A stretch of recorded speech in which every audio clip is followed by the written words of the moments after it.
الحمد لله نحمده ونستعينه ونستغفره ونعوذ بالله من شرور أنفسنا ومن سيئات أعمالنا من يهده الله فلا مضل له ومن يضلله فلا هادي له ونشهد أن لا إله إلا الله وحده لا شريك له ونشهد أن محمدا عبده ورسوله أما بعد أعوذ بالله من الشيطان الرجيم بفضل بسم الله الرحمن الرحيم ربنا اغفر لنا ولإخواننا الذين سبقونا بالإيمان ولا تجعل في قلوبنا غلا للذين آمنوا ربنا إنك رؤوف رحيم صدق الله العليم. கண்ணியத்திற்குரிய அல்லாஹ்வின் நல்லடியார்களே, சகோதரர்களே, ரப்பனா குஃபிர் லனா வ லிஇஹ்வானினா அல்லதீன சபகூனா பில் ஈமான், எங்கள் இறைவா எங்களை மன்னிப்பாயாக, எங்களை விட ஈமானில் முந்திவிட்ட எங்களுடைய சகோதரர்களையும் மன்னிப்பாயாக. வலா தஜஅல் ஃபீ குலூபினா கில்லல் லில்லதீன ஆமனு, ஈமான் கொண்டவர்களை பற்றி எங்களுடைய உள்ளங்களில் குரோதத்தை நீ ஏற்படுத்தி விடாதே. ரப்பனா இன்னக ரഊஃபுர் ரஹீம், நிச்சயமாக நீ இரக்கமுள்ளவன் அருள் புரியக்கூடியவன் என்கின்ற துஆவை எல்லாம் வல்ல இறைவன் தன்னுடைய திருமுறையின் மூலமாக நமக்கு சொல்லி தருகின்றார். அருமையான சகோதரர்களே, இந்த துஆவுல 3 விஷயங்கள். ஒன்று, நமக்காக வேண்டியும் நம்மை விட ஈமானில் முந்திவிட்ட நம்முடைய சகோதரனுக்காக வேண்டியும் பாவ மன்னிப்பு, அல்லாஹ்விடத்தில் கேட்கக்கூடிய தௌபா. இரண்டாவது, வலா தஜஅல் ஃபீ குலூபினா கில்லல் லில்லதீன ஆமனு, ஈமான் கொண்டவர்களின் மீது எந்த விதமான குரோதங்களையோ வெறுப்பையோ எங்களுக்கு நீ ஏற்படுத்தி விடாதே என்று சொல்லக்கூடிய இரண்டாவது செய்தி. மூணாவது, அல்லாஹ்வினுடைய வல்லமையும் தன்மையும் அல்லாஹ் சொல்றான், ரப்பனா இன்னக ரഊஃபுர் ரஹீம், நான் ரொம்ப இரக்கமுடையவன், நான் மிகவும் அருள் புரியக்கூடியவன் என்பதாக அல்லாஹ்வினுடைய வல்லமையை இந்த துஆவில் நம்ம பார்க்கிறோம். பெருமானார் ஸல்லல்லாஹு அலைஹி வஸல்லம் அன்னவர்கள் மனிதர்களுடைய செயல்களை பற்றி சொல்லும் பொழுது, எந்த அடியானுடைய செயல் அழகானதாக இருக்கிறதோ அந்த அடியானுடைய நிலைகளை அல்லாஹ் அழகானதாக ஆக்குவான். அப்ப அழகான செயல்கள் என்றால் என்ன?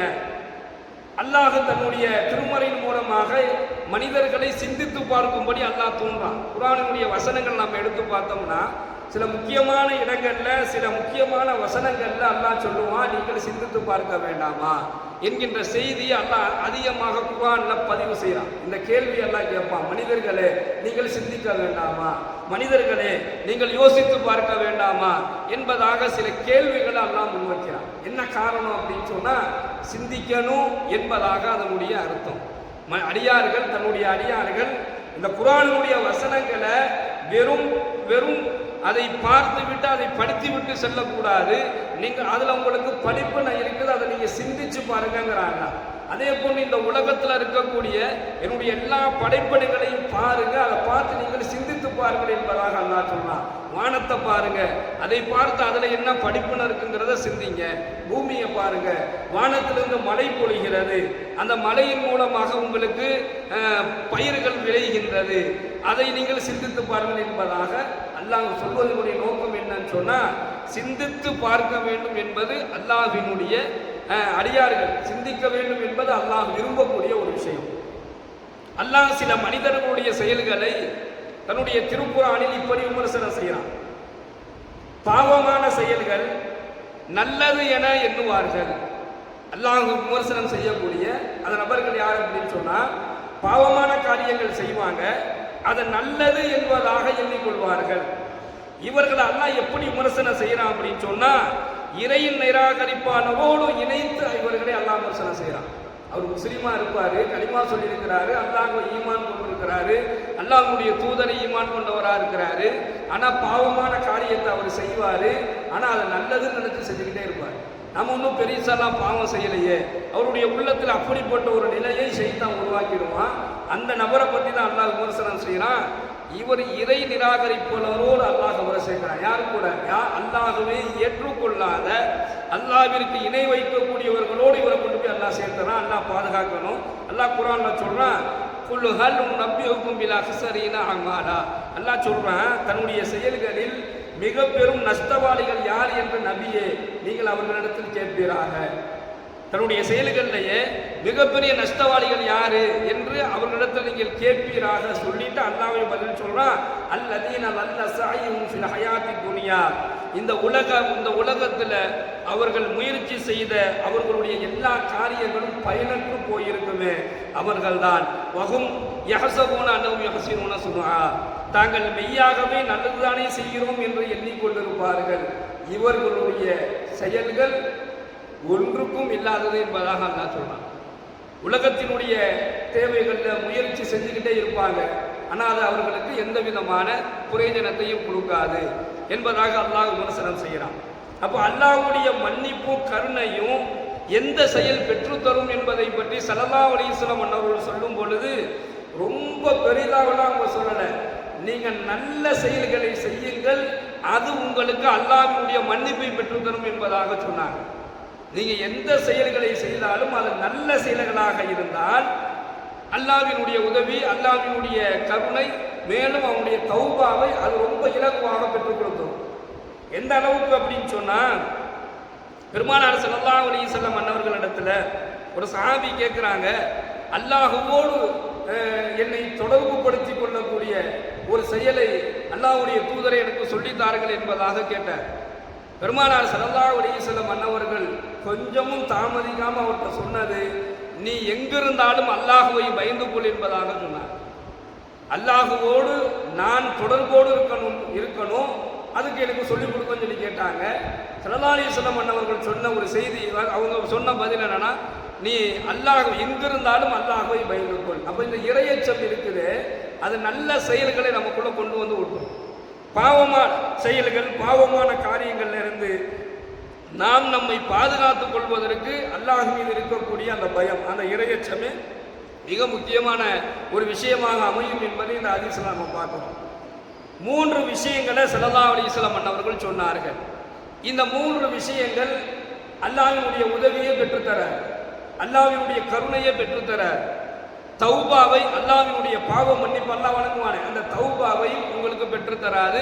அது மட்டுமல்லாமல் இந்த 3 குணங்கள் உங்களை அழிவில் கொண்டு போய் சேர்த்திடும் என்பதாக ஒரு 3 குணத்தை சொல்றாங்க. அதுல முதலாவது விஷயம் கஞ்சத்தனம் உடையவர் என்பதாக சொன்னாங்க. யாரிடத்துல கஞ்சத்தனம் இருக்குதோ, அந்த கருமித்தனம் பண்றாரோ, அவருடைய குடும்பத்தினுடைய விஷயத்துல செலவு செய்வதற்காக வேண்டி அல்லது அவருடைய பொருளாதாரத்தை பிள்ளைகளுக்கு செலவு செய்யக்கூடிய விஷயத்துல, இன்னும் அவருடைய மார்க்கத்தினுடைய விஷயத்திற்காக வேண்டி அல்லாஹ்வுடைய பாதையில செலவு செய்யக்கூடிய விஷயத்துல, இன்னும் ஜக்காத் கொடுக்கக்கூடிய கடமை இருந்தும் கொடுத்தா பணம் காசெல்லாம் போயிடுமோ என்று சொல்லக்கூடிய அந்த ஜக்காத் கொடுக்கக்கூடிய விஷயத்துல கருமித்தனம் உடையவராக இருக்கிறார். குடும்ப செலவு, பிள்ளைகளுக்கான செலவு, அல்லாஹ்வுடைய பாதையில் செய்யக்கூடிய செலவு, கொடுக்கக்கூடிய ஜக்காத்தில் செய்யக்கூடிய அந்த செலவுனங்கள் எல்லாம் இவர் கருமித்தனம், கஞ்சத்தனம் பண்ற. இது இல்லாம வழிபாட்டில் கருமித்தனம், தொழுகையில கஞ்சத்தனம் பண்ற. தொழுகையில கஞ்சத்தனம்னா என்ன? வர்ற தொழுகையை முழுமையாக நிறைவேற்றாமல் தொழுகக்கூடிய அந்த அசட்டையான தொழுகை தொழுகக்கூடியவர்.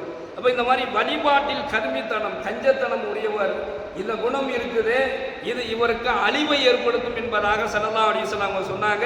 அல்லாஹ்வினுடைய அருளை விட்டு தூரமாகிறாரு, அல்லாஹ் அவருடைய கருணையை அவருக்கு வழங்க மாட்டான், மேலும் அல்லாஹ் அவருடைய தௌபாவும் ஏற்றுக்கொள்ளப்படாது என்பதாக நபிகள் நாயகம் ஸல்லல்லாஹு அலைஹி வஸல்லம் அவர்கள் சொல்லி காண்பித்தார்கள். 2வது குணம், தன்னுடைய மனதில் ஆசைப்படக்கூடிய, அதாவது மனோ இச்சைகளை பின்பற்றக்கூடியவர் என்பதாக சொன்னார்.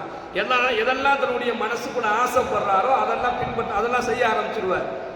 எதெல்லாம் ஆசைப்படுறாரோ அதை செய்ய ஆரம்பிச்சிருவார். அது நல்லதா கெட்டதா, அது கூடுமா கூடாதா, அதை அல்லாஹ் விரும்புறானா விரும்ப மாட்டானா, அது மார்க்கத்தில் ஜாயிஸ் இருக்கா இல்லையா, அதெல்லாம் பார்க்க மாட்டார். என் மனசுல ஆசைப்படுறேன் அதை அவர் செஞ்சிருவார்.